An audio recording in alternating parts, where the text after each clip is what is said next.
अस्सलाम वालेकुम संगत, उम्मीद ख़ुशि आबाद हो। संगत कोरिया केतिरो एक्सपेंसिव आहे इहो तव्हांखे अॼु मां ॾेखारींदुमि।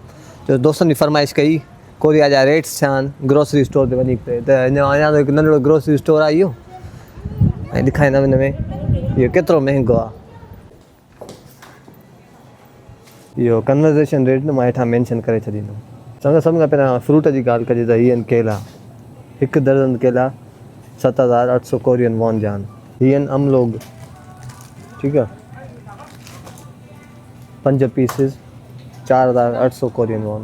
स्ट्रॉबेरी जो बॉक्स, ठीकु आहे, इहो आहे 7,800 कोरियन वॉन जो। हीअ नारंगियूं, ठीकु आहे, तक़रीबन 8 नारंगियूं आहिनि, 5,810 कोरियन वॉन। हीअ अंगूर 1.5 किलो जो पैकेट आहे, 14,800। हीअ 5 सूफ़ 4,800 कोरियन वॉन। तव्हां फ्रूट ॾिठो, हाणे अचूं था सब्ज़ियुनि ते। हीअ आहिनि टमाटा, 2 टमाटा 2,940 वॉन। ॻाढ़ी गजर 870 जूं 2। हीअ 2 शिमला मिर्च 4,800 वॉन। हीअ आहिनि सावा मिर्च तक़रीबन अधु पाव 2,800 वॉन। संगत महांगाई त आहे, हलो चेक कयूं था ॿिया बि रेट। हीअ आहिनि 5 बसर संगत 2,000 वॉन। संगत हाणे चेक कयूं था डेयरी प्रोडक्ट, सही आहे। हीअ आहिनि तक़रीबन 10 अंडा 3,800 वॉन जा आहिनि। संगत तक़रीबन 2 लीटर खीर आहे 5,980 जो।